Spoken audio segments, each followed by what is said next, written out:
I wanted to show you the system that I have back here for working my cows. Now I have essentially 3 areas here. There's one right here, there's one there, and there's one in the back there that I use to run my cattle through whenever I'm trying to get them into the pinning area that you see behind me. That pinning area is, you can see, it's got a lot of cedar posts around it. It essentially is a set of working pins so that whenever I need to vaccinate my cows or calves, or I have to check on them for some reason, I can run them through there and essentially get them over to this head gate right here, that gray structure. And so essentially they run around in the inside and they come in a U shape and come around to this head gate where the head gate catches them. And we're going to walk over and I'll show it to you. And what happens is when they're trying to get out of the pinning area, they get locked in.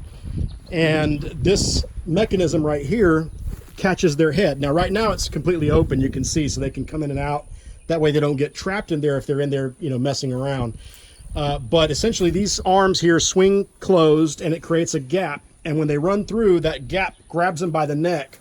And it's a squeeze chute. So I have a mechanism here that I can use. I can use this string here and pump it, and it squeezes the sides together to keep the cow calm, because it is well known.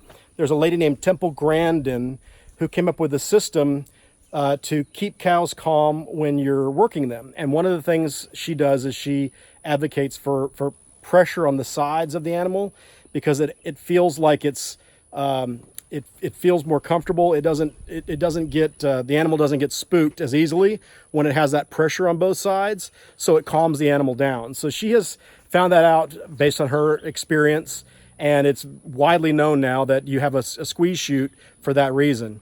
And another thing that she does is she advocates for when you're working your cows, that you have a kind of a winding path or a U-shaped path in the design of the space where the cows are run through, so that the cows, when they're running through, this is what I'm talking about. This is, you can see it kind of angles around. When the cows are running through here, because they're a herd animal, they will follow the animal in front of them. And as you can see, as they're going around, all they can see is just a little bit in front of them. And so they run around until they get to this area.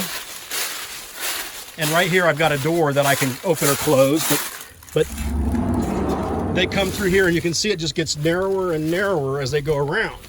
And so what happens is, again, that same principle of squeezing them, it calms them down a little bit, but it also prevents them from turning around. So I have this U shape here, so the cows will follow one another all the way to the end until they get to the head gate. And I have these sliding doors here, these mechanisms that a buddy welded for me, and that way I can open and shut them, and I can close this gate here too. But that way the cows have a direct path into the head gate unit. And when they charge through, when those, like I said, when those arms are closed, there's a gap in between. They think they can go all the way through, but they're caught at the neck. And you can open the sides of these things here, and you can administer shots, or you can check the cow for problems, or ear tag it, or whatever you need to do. That's what the purpose of the head gate is. So essentially what I designed is like I said, a U shape to my pins, so that the cows don't freak out when they're going around. They'll follow one another around and keep calm and not freak out and try to turn around. Another thing that I designed in this system here for myself that I found works out very well for me is, you can see I've got gaps in between the cedar posts every so often in this section on this side. And the reason that I did that is, if I need to go over the fence to push a cow through, or I need to wave a flag behind it to make sure that it keeps going forward, I have gaps. I have gaps in between that I can use, that I can either scale up and over if I have to, or I can put something through, to wave behind them. So if they do turn around, I can spook them back to keep going in that direction. So so that's something that I had to learn by trial and error, because if you had it completely closed off, you couldn't scale over it if you had a problem. Like if you were in the chute area and the cows turned around on you, you'd have nowhere to come back over except to go all the way back, and a cow can trample you. So that was something I had to design. The other thing that I designed in here is I had this bag made. This is as you can see when you shake it, it drops permethrin dust. That dust is what helps keep the flies down on their backs that get really bad in spring and summer. And so a lot of the bags that you'll buy commercially are narrow. They're maybe like 3 feet wide. Well, I had to make one longer. I had to get it specially made so that my cows, when they're coming through, will brush underneath it when they come in this area to eat, because my cows are skittish, and you'll see one come right now. My cows are skittish, and if I didn't do that, see how they kind of go to the side? They wouldn't go underneath it and let it drag their back if I didn't have it all the whole length of that opening. And what you want is for it to drag their backs just like that, so that they get the dust to drop and prevent the flies.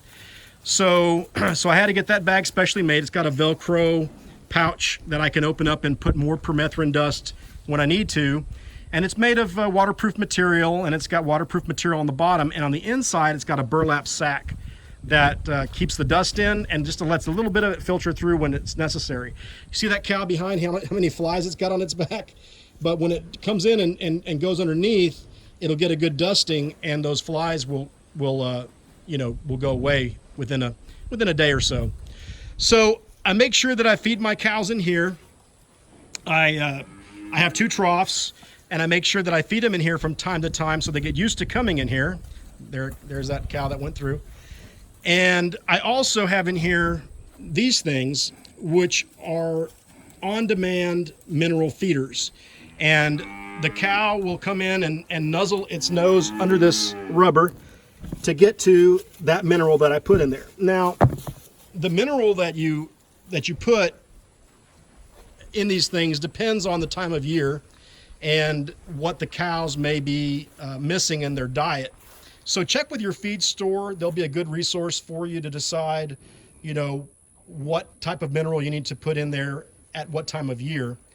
And so I have 2, and I have the 2 troughs in here. In a minute, I'm going to feed the animals so that they get used to coming in and seeing and eating in here, and they're comfortable. So when I need to work them, I can close the door that you see, the very tall door in the back. I can close that door, and I can have them in this area, and then I can run them to this corner and around in the U and get them to come all the way around, like I showed you, to the head gate, so that I can work them one by one in that head gate.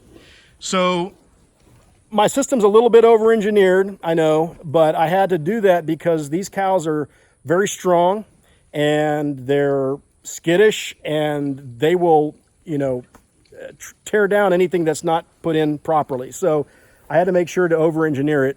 I probably should have done pipe pins instead of steel pipe pins, but I didn't. And so I ended up just having to keep building and building on what I had. But that's my pins that I use to work my cows. And I have these outside pinning areas. As I mentioned, there's one there, there's one in that corner there, and there's one back here. And the reason I do that is when I let the cows go from the head gate, I can decide where I want to put them. If I need to continue to work them for some reason, I can either open this gate here and let them out into this pinning area, or I can let them go through the head gate. We're going to walk through right now. I can let them go through the head gate into this area, or I can open these gates and let them go into that smaller area. So it allows me the ability to kind of work my cows how I need to, and to separate them how I need to. And a lot of that has to do with cow psychology, because you need to make sure that you can separate the mamas from the babies, which are self-separating at this moment. But you do that by having gates where you can cut one animal, to one side and leave the baby on the other, because the babies are more skittish. So they'll stay behind while the mamas will follow the fence line and try to get away from you. So there's psychology involved in how you design these things, and there's lots of resources online. But for my purposes, this worked out really well. This design has worked out really well, and my cows have taken to it. And as you can see, I've had to come up with, I mentioned before, I've had to come up with taller fencing in between the pens, because if not, my cows are so tall. You can see the comparative height. They're so tall that if it was shorter, they'd try to jump over it if they got scared. So I had to come up with a system that has a taller welded wire fence, which is 6 feet tall, so that my cows aren't tempted to try and jump over. So that's my penning area and working pens in a nutshell. And I'm going to go ahead and feed my cows now and make sure they've got the supplement that they need for this time of year. And that'll do it for this video. Thanks for watching. If you enjoyed this video, please give a thumbs up below. You can also check out one of my other videos here, and stay up to date by subscribing to my YouTube channel right here. Until next time, I'll see you on the ranch.